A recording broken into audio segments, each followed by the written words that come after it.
Imagen pública con Javier King.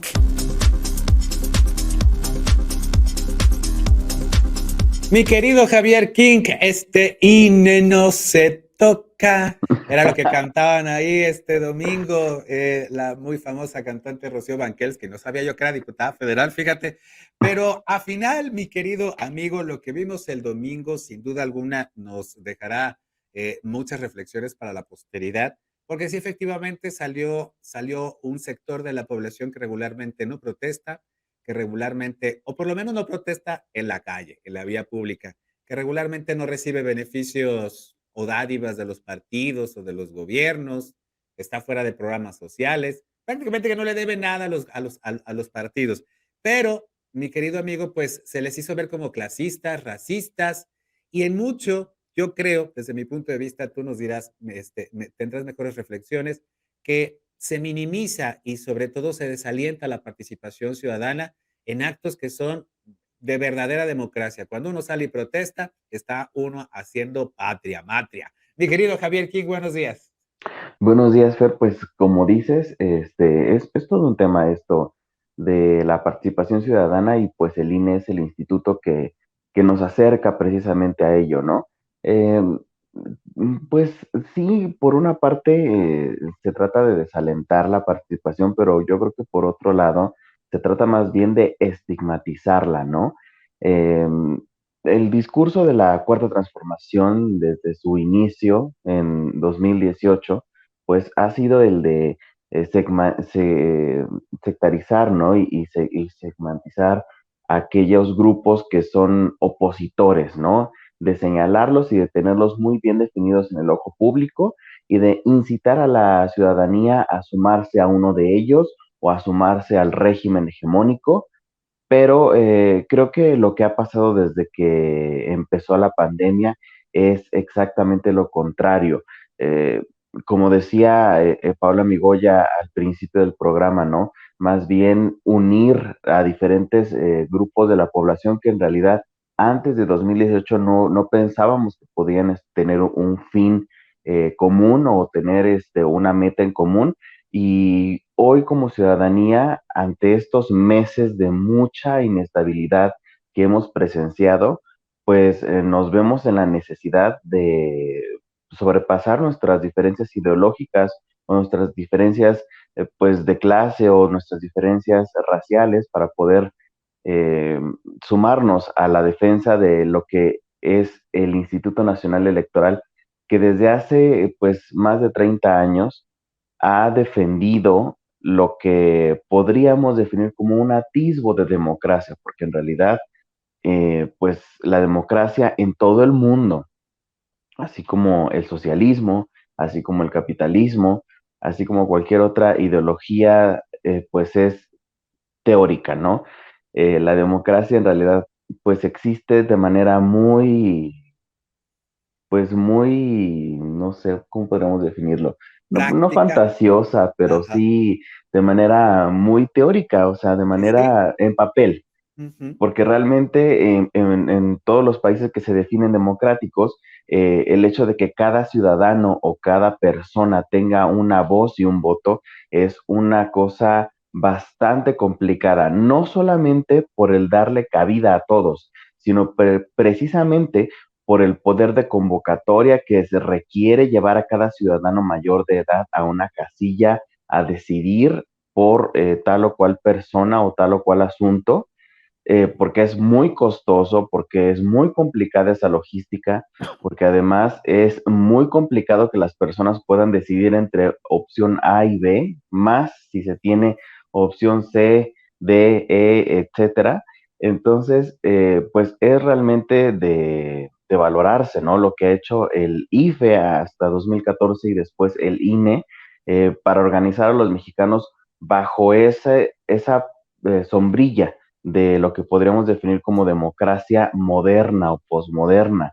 Después de aquel incidente de 1988 bueno, digamos supuesto, porque no hay una forma de comprobarlo como tal, fraude electoral que sucedió con Salinas de Gortari, aunque creo que el consenso de la mayoría de la población es que sí hubo un fraude electoral Ujú. bastante conveniente y que, bueno, después de la creación del IFE en 1990, la ciudadanía tuvo como esa pomadita, ¿no? Para decir, bueno, de ahora en adelante, las elecciones podemos tener la seguridad de que serán lo más limpias posibles, de que estarán organizadas por un órgano no centralizado, que además después de 1993 o 96, no recuerdo bien en este momento, el Poder Ejecutivo ya no puede tener una injerencia dentro del instituto, que es totalmente imparcial o es lo más imparcial que podríamos esperar, que los funcionarios de esta institución no están afiliados a ningún partido político, que estos tampoco tienen injerencia en el instituto. Es decir, este, este, esta institución, este organismo, es uno de los que la ciudadanía tiene más confianza en su buen funcionamiento y pues finalmente pues ese Santa Claus, ¿no? O esa bonita ilusión que tenemos todos los ciudadanos mexicanos de que hay algo que funciona bien en nuestro país o algo que por lo menos podríamos confiar con los ojos cerrados. El hecho de que se esté amenazando hoy desde el Poder Ejecutivo y que además en complicidad con sus otros aliados de partido se esté tratando de trastocar esa seguridad es bastante serio, porque entonces nos damos cuenta de que nuestra cobija de la seguridad, que nuestro colchoncito que teníamos guardado, pues no existe y que en realidad sí estamos en peligro de convertirnos de nuevo en una dictadura, que podríamos ser una dictadura moderna, como lo es Corea del Norte, como lo es Venezuela, como lo es muchos otros países que pues están a merced de una sola persona, de los caprichos de un partido, de una oligarquía o de una familia, y que pues esto podría llevarnos a vivir y a revivir horrores del pasado, como las crisis económicas de los años 80, como el maximato de los años 30, como la dictadura de Pinochet, como la dictadura de los Castro, etcétera, ¿no? Cosas que hemos visto de lejos, sobre todo la gente que es adulta en esta década, pero que podría estar al alcance de nuestra mano si es que nosotros no levantamos la voz y usamos para lo que se supone que tiene que estar siendo usado el INE, ¿no? Que es la participación ciudadana, que además hay que mencionarlo, la participación ciudadana en el mundo es un espejismo. Realmente nos damos cuenta que sí, estos organismos, el INE convoca al uso de nuestro voz y voto, pero en realidad tenemos muy poco por lo cual decidir. Nosotros podemos decidir entre opción A, B, C, pero en realidad esas opciones están preseleccionadas por grupos de poder, por grupos políticos, por grupos económicos, y si no defendemos por lo menos nuestro derecho a decidir entre esas opciones preseleccionadas por otros grupos de poder, entonces definitivamente nos convertimos en menos que números.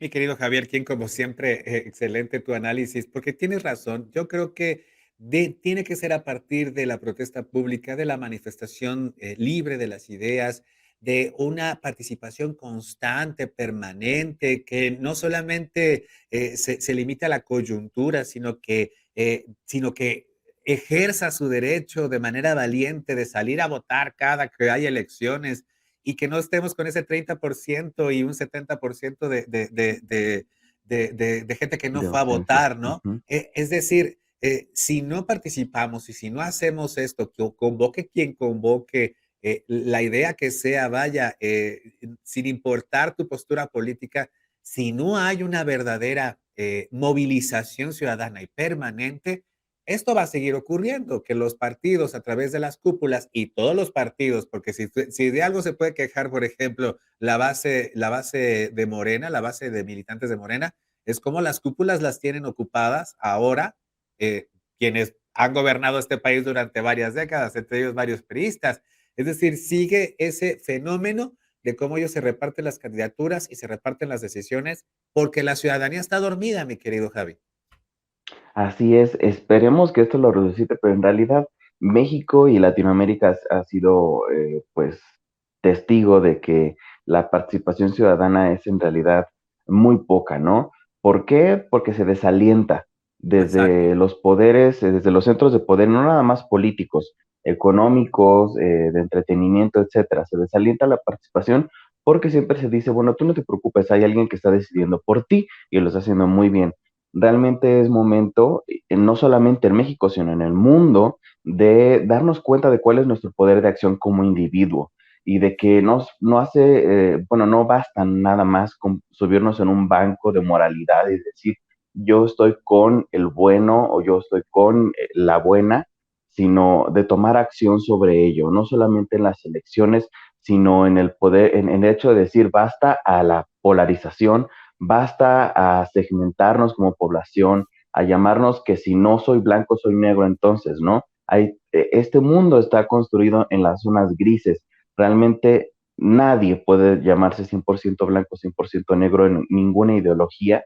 Y si no entendemos esas diferencias que son lo que nos unen y que es exactamente lo que vimos en las marchas del domingo, que en todos los estados y en todas las ciudades, incluso fuera del país, en lo que estamos de acuerdo todos los mexicanos y la gente que se ha naturalizado mexicana y la gente que está cerca de los mexicanos es que necesitamos vivir en una plataforma de democracia. No podemos vivir bajo las órdenes, ni bajo los caprichos, ni bajo pues las ganas de retroceso de ningún partido ni de ningún personaje que nosotros podamos conocer, porque hay que recordar que la Cuarta Transformación está basado en un personaje, que es el que ocupa hoy el Palacio Nacional.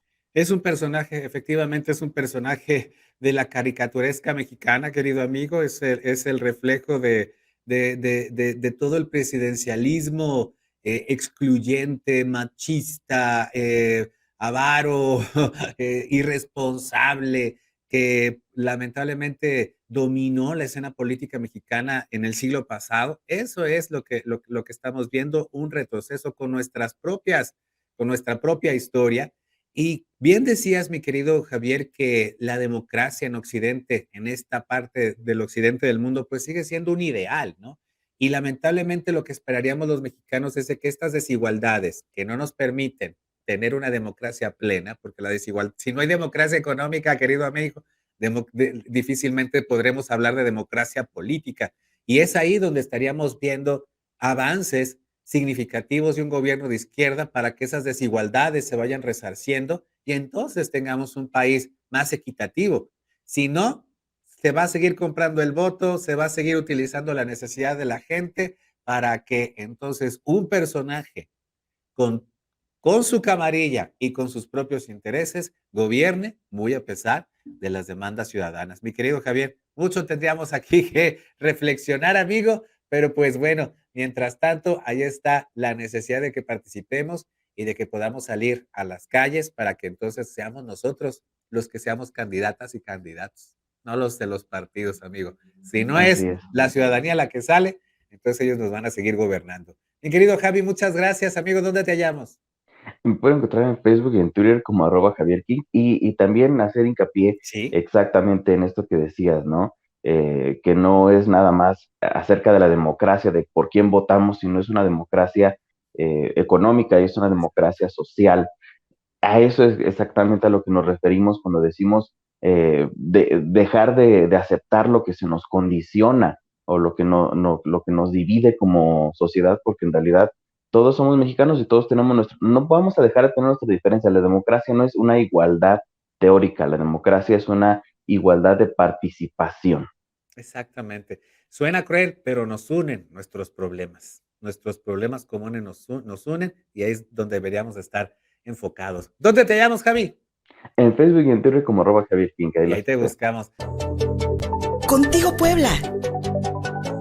Una revista para formar criterios.